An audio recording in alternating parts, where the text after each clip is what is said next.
Hi guys! Welcome back again sa aking YouTube channel.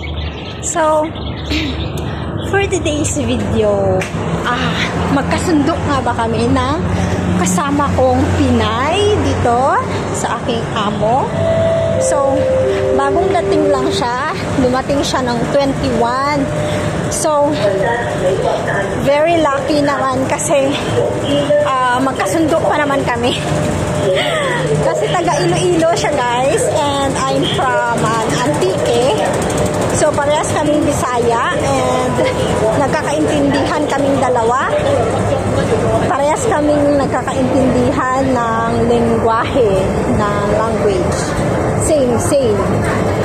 So ayun nga, ngayon lang ulit ako nakapag-update kasi hindi na ako nakakapag-video kasi paghatid sundo sa alaga ko kasama siya, so hindi na ako nakapag-video. So ngayon naghiwalay na kami, kanya-kanyang responsibilidad na sa alaga.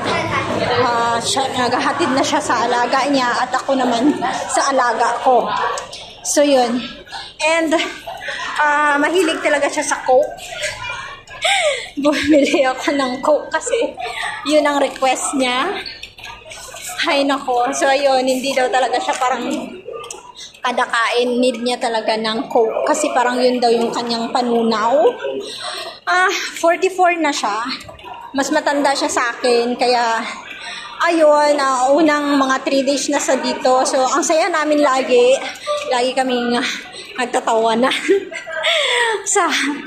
Ayan, ang saya pa namin. Pero may napansin na agad ako sa ugali niya guys. Kasi may sinabi siya kay ma'am na kasi na-amaze si ma'am. Kasi isang beses ko siyang dinala sa palengke, tinuruan ng mabuti para hindi siya maligaw pag siya na yung inutusan.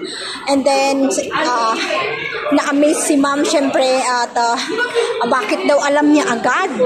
So ang sinabi niya kasi sa akin, naikwento niya sa akin na kaya medyo alam niya na dito sa Taiko kasi dati nakapunta na siya dito at saka may friends daw siya dito. Pero ang sinasabi niya kila ma'am wala daw siyang dito sa Hong Kong ganun. 4 years. 4 years ka ba naman dito dati, di pa? Sa Hong Kong. Siyempre, alam mo na yung pasikot-sikot dito.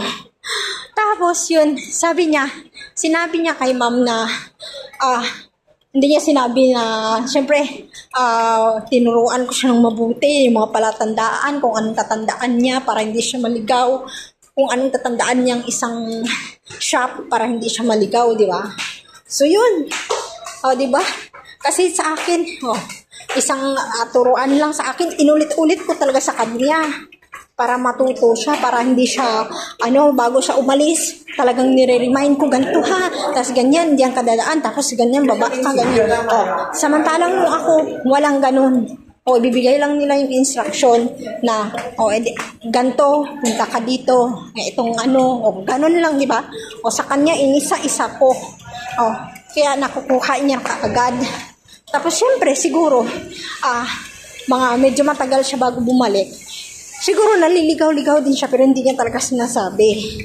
So, alam mo naman, 'di ba? Sabi nga nila, hindi naman siguro lahat na ang mga Ilongga is tikalon. Alam mo, may ganun kasabihan, 'di ba? Pero syempre kung may mapapanood man ito na Ilongga, pasensya na guys, pero yun kasi yung kasabihan, 'di ba? Yung parang nakasanayan na basta Ilongga ganun, may pagka tikalon man bala dan amurean.